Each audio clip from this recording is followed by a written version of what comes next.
Acidez estomacal, lluvia ácida, ácido en su bebida. ¿Cómo medir las fuerzas relativas de ácidos y bases? En 1909, Søren Sørensen, empleado por una cervecería danesa para medir la acidez normal en la cerveza, inventó la escala de pH. ¿Qué es el pH? Y en primer lugar, ¿qué son ácidos y bases? Para averiguarlo, debemos descubrir el papel vital del protón en la química.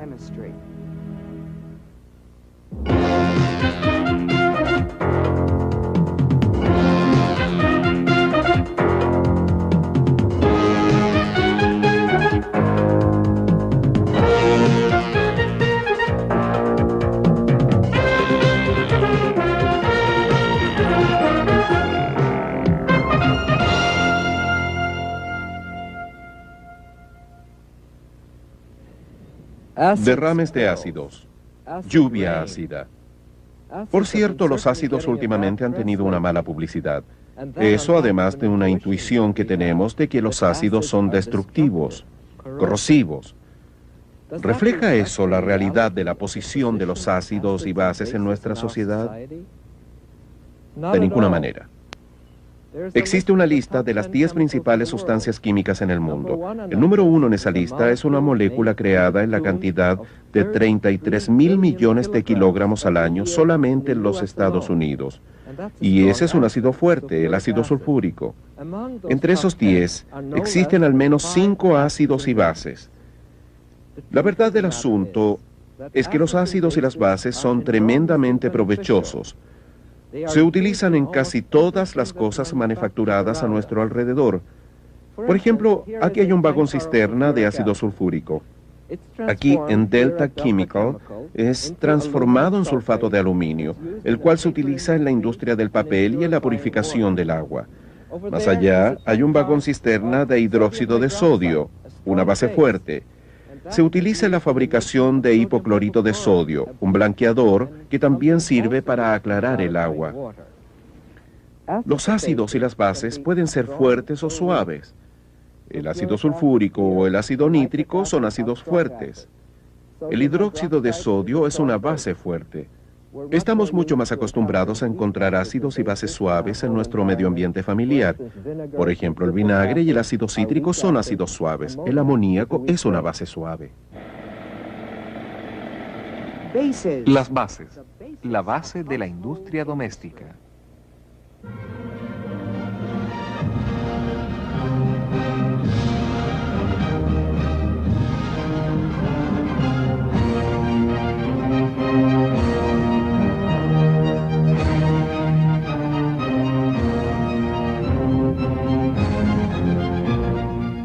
Las bases, lo opuesto a los ácidos, los neutralizan.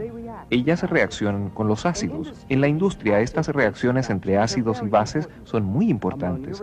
El amoníaco reacciona con ácidos tales como el ácido fosfórico para producir fertilizantes. Los Estados Unidos producen 70 millones de toneladas de fertilizantes al año, un quinto de la producción mundial.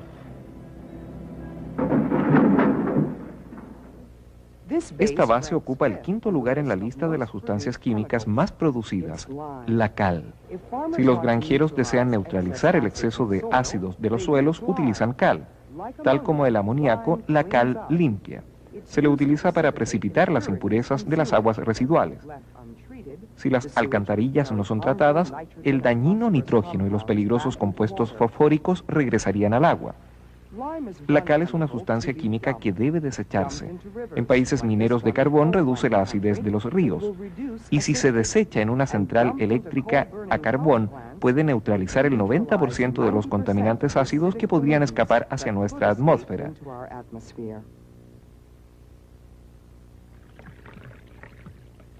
Los ácidos. Los ácidos fuertes son esenciales en la industria como reactantes y catalizadores. No son sustancias químicas para un contacto diario. Los ácidos nítrico, clorhídrico y sulfúrico concentrados son tremendamente potentes y pueden disolver metales. Sin embargo, conocemos bien los ácidos suaves. El ácido cítrico es un ácido suave y se encuentra en muchas bebidas, y en plantas, y por supuesto en frutas cítricas. Las manzanas son una fuente natural de otro ácido suave, el ácido acético, que se encuentra en el vinagre. Dichos ácidos no solo existen en el mundo natural, sino que también se pueden fabricar. En este fermentador, microorganismos producen ácido cítrico a partir de la materia prima, almidón de maíz. Así que, ¿ácidos en la bebida? Por supuesto, cuando son como el ácido cítrico, suave y diluido. Entonces, los ácidos y las bases varían ampliamente en sus propiedades, tal como lo está descubriendo el Dr. Donald Showalter. ¿Alguna vez han bebido vinos que les recuerden el vinagre? ¿O qué tal sería morder un limón fresco? ¡Qué ácido! Ambas cosas son muy ácidas. Esa es una clara indicación de que contienen demasiado ácido. En la cocina podemos decir que algo es ácido por su sabor, pero en el laboratorio no probamos, realizamos pruebas. Hagamos un pequeño experimento. Quisiera tomar este trozo de papel tornasol azul y añadirle un poco de ese jugo de limón. Veamos qué pasa. El papel tornasol se vuelve rojo. Esa es una indicación de un ácido. Déjenme ayudarles a recordar eso. De azul a rojo, ácido. Ahora hagamos nuestra prueba con este ácido común de laboratorio. Pongo un poco de ácido en este platillo. Pondré un poco en este papel tornasol, tal como lo hice antes. Vean qué pasa. Nuevamente, el papel tornasol se pone rojo, lo que indica un ácido. Ahora hagamos otro experimento con este ácido de laboratorio. Verteré un poco en este tubo de ensayo.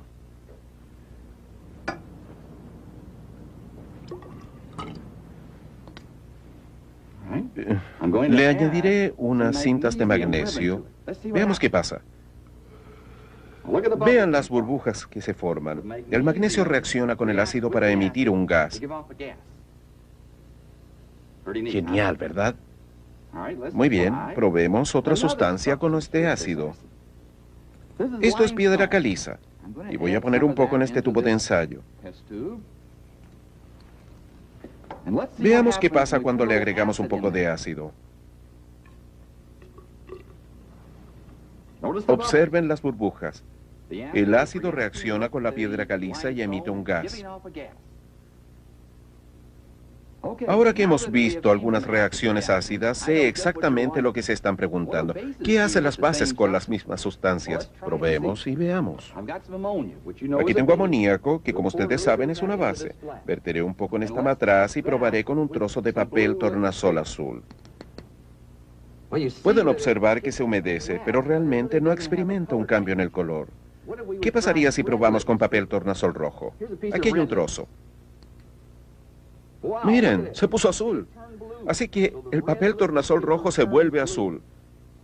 Eso indica la presencia de una base, rojo a azul. Tomemos un poco de la misma base, un poco de este amoníaco. Pongámoslo en este tubo de ensayo y veamos si reacciona con esto. El magnesio, ¿lo recuerdan? Lo ponemos ahí y ¡abracadabra! No pasa nada. ¿Qué pasaría si vertiera un poco de este amoníaco en la piedra caliza? ¿Recuerdan la piedra caliza? ¿Qué ocurrirá allí? ¿Qué creen? Nada. Absolutamente nada. ¿Qué significa eso para nosotros? Significa que las bases no reaccionan con magnesio o con piedra caliza.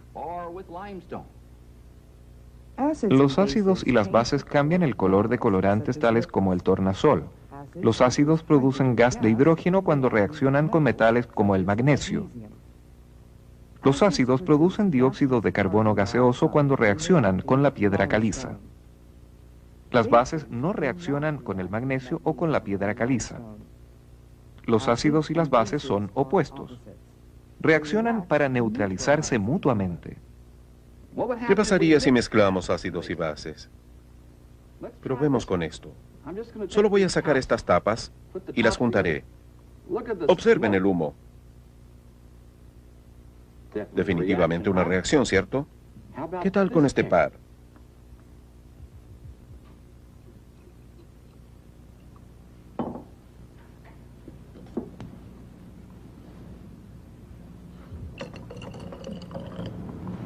Nada interesante aquí, no veo nada. ¿Y qué tal con este par?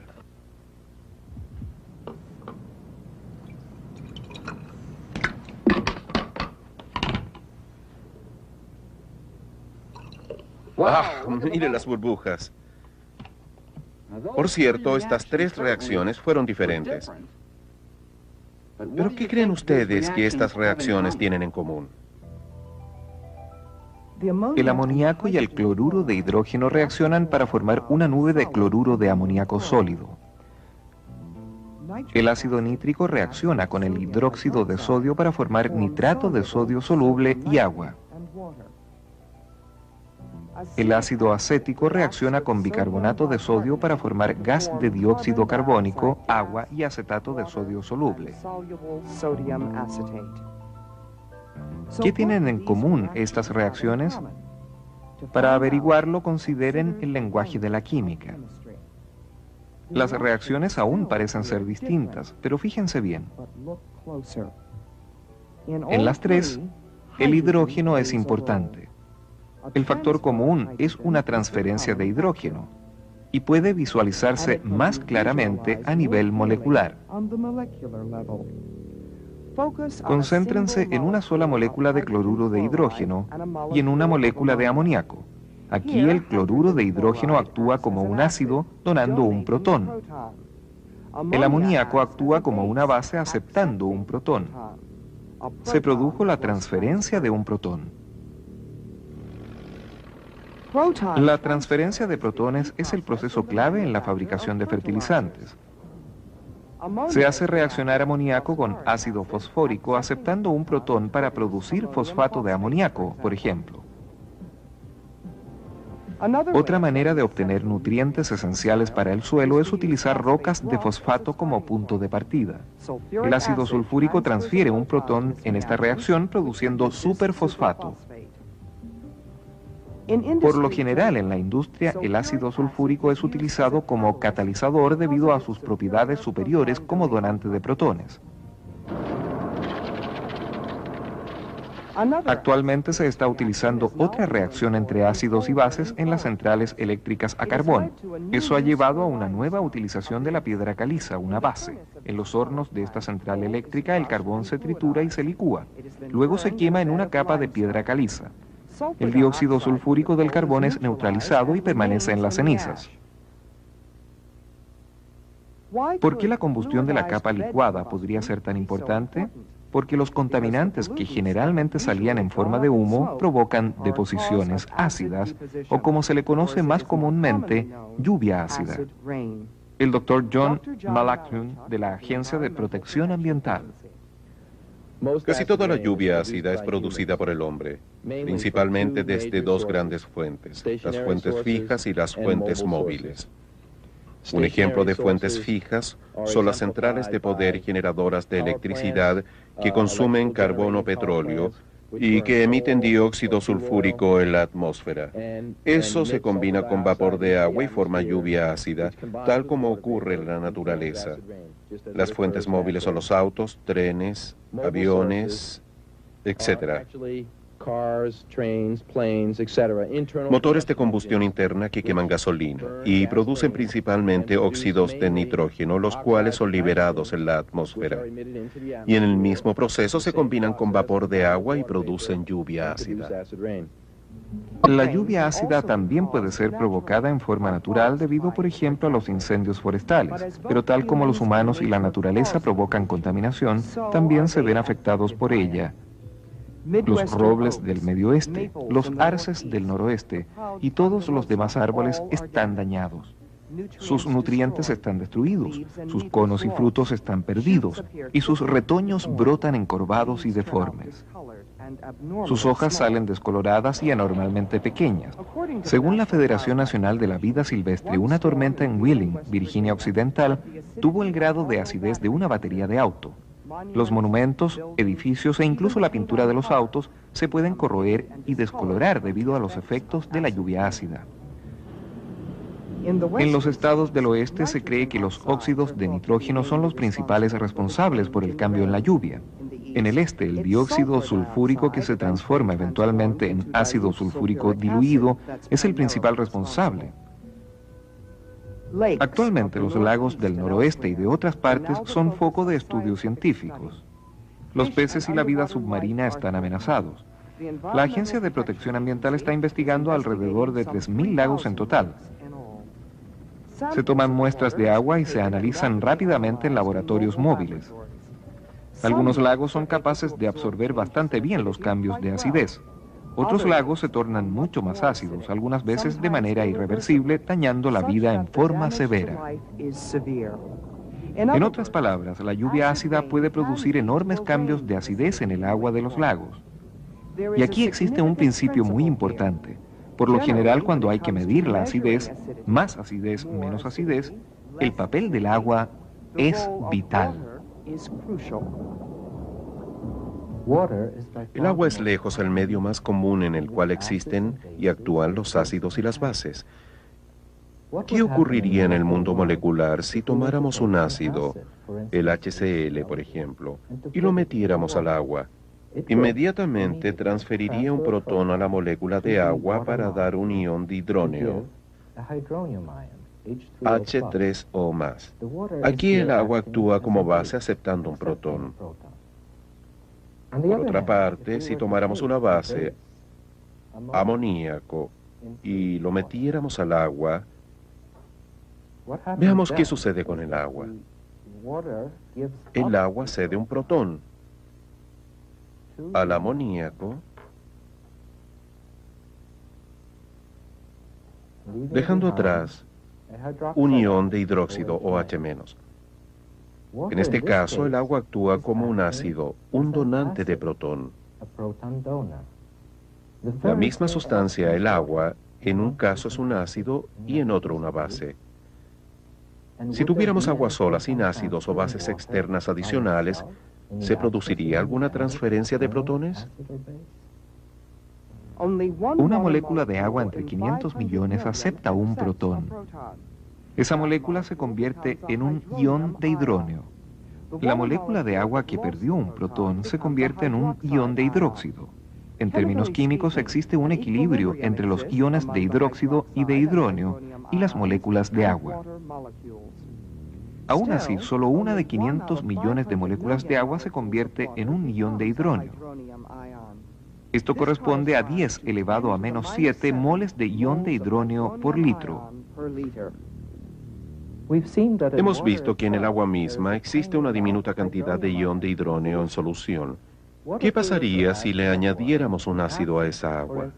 Por ejemplo, ácido hidroclórico. Ese ácido transferiría su protón al agua como un balazo para generar un poco de ion de hidróneo y habría mucho más cantidad de ese ion de hidróneo del ácido que del equilibrio del agua misma. Y si en vez de un ácido fuerte le añadiéramos un ácido suave, digamos ácido acético, eso es CH3COOH, ese ácido suave también transferiría un protón a la solución de agua para dar iones de hidróneo, pero lo haría de una manera mucho menos efectiva que el ácido fuerte, el HCl. La cantidad de iones de hidróneo en la solución de un ácido suave es mucho menor que aquella en la solución de un ácido fuerte. Pero igual, ambas cantidades son mayores de lo que serían en el equilibrio del agua misma. Hemos visto que en una solución de un ácido fuerte como el clorhídrico existen muchos más iones de hidróneo en solución que en el caso de un ácido suave. La variedad real de concentraciones de iones de hidróneo que encontramos normalmente en la química es increíblemente amplia, más de 14 potencias de 10, 14 órdenes de magnitud. Necesitamos un instrumento para medir esta increíblemente amplia variedad de concentraciones de iones de hidróneo. Este es un medidor de pH. Funciona según los principios de una célula electroquímica. Está compuesto por este medidor, que nos da una lectura de salida numérica, y este electrodo, que mide la concentración de iones de hidróneo en solución. Debemos inventar una forma práctica de representar la variedad de acidez en una solución de agua. Para eso podemos utilizar una relación comparativamente simple, que la concentración de iones de hidróneo en el agua es igual a 10 elevado a menos algo. y ese algo va a ser lo que llamamos pH. Por ejemplo, aquí hay una variedad de soluciones de diferente acidez. Cuando la concentración de iones de hidronio es 10 elevado a menos 1, el pH es 1. Cuando la concentración de iones de hidronio es 10 elevado a menos 2, el pH será 2. Cuando la concentración caiga a 10 elevado a menos 7, el pH será 7 y este es el pH del agua pura. El pH 7 es la línea divisoria entre los ácidos y las bases. El valor del pH aumenta a más de 7 cuando las concentraciones de iones de hidronio se hacen aún más pequeñas. Aquí tenemos un gráfico que muestra la escala del pH. Como lo señalara mi asistente de laboratorio, el pH del blanqueador está justo por debajo del 13. El pH de la leche de magnesia está justo sobre el 10. El agua de mar está levemente por debajo del 9. La sangre está justo en el 7,4 y el agua pura 7,0. El café negro alrededor del 5, el vinagre justo por debajo del 3 y luego están los fluidos estomacales. pH 1, aún en el estómago normal. El ácido es el clorhídrico. El doctor Paul Maton es un experto en ácidos estomacales del Instituto Nacional de la Salud. El estómago produce constantemente una pequeña cantidad de ácido, pero esta cantidad de ácido puede ser estimulada por la comida. Incluso la visión y el olfato de una comida apetitosa basta para que el estómago produzca más ácido. ¿Qué ocurre realmente cuando ingerimos un alimento? Iones de hidrógeno e iones de cloruro, manteniendo un balance electroquímico, atraviesan el revestimiento estomacal desde el plasma sanguíneo circundante. En el estómago el resultado es un medio altamente ácido, necesario para activar determinadas enzimas del proceso de digestión. Si la acidez del estómago se hace excesiva, pueden suscitarse algunos problemas, los que a menudo requieren de soluciones antiácidas. Una gran cantidad de compuestos distintos pueden funcionar como antiácidos. Por ejemplo, el bicarbonato de sodio, el hidróxido de magnesio o el carbonato de calcio. Existen muchos compuestos. Básicamente bases. Una vez más, la base de otra industria doméstica. Usted necesita un poco más de Alka-Seltzer, capitán. ¿Sabe lo que siempre dicen? El alivio solo queda a un sorbo de distancia. Bueno, ¿qué acidez? ¿Cómo esperan tener alivio? Mira el tablero, entrenador. ROLAIDS. Tums neutraliza 1/3 más de ácidos estomacales que otros antiácidos, que la otra marca líder. 1/3 más de ácidos. Todos los antiácidos neutralizan el ácido. Si se suministra en cantidad suficiente, cualquier antiácido neutraliza bien. Se oye hablar mucho de hiperacidez y de demasiado ácido. De hecho, existe muy poca o ninguna evidencia de que las personas con úlceras realmente produzcan más ácido que el resto de nosotros.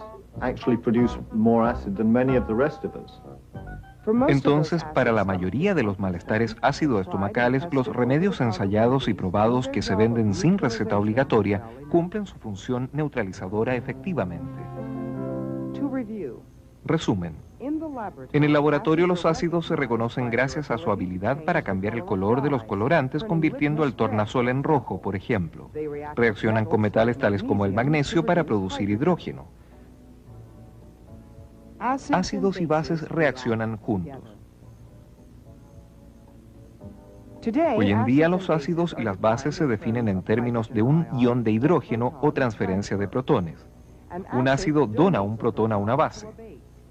Una base acepta un protón de un ácido. El agua es el medio más importante en el que actúan los ácidos y las bases. La diferencia entre un ácido fuerte y uno suave es la concentración de iones de hidronio en solución. En las soluciones acuosas, dicha concentración de iones de hidronio varía entre 14 potencias de 10. Una solución base fuerte tiene un pH de 14 y una solución ácida fuerte tiene un pH cercano al 0. A medida que aumentan las concentraciones de iones de hidronio, el número del pH disminuye.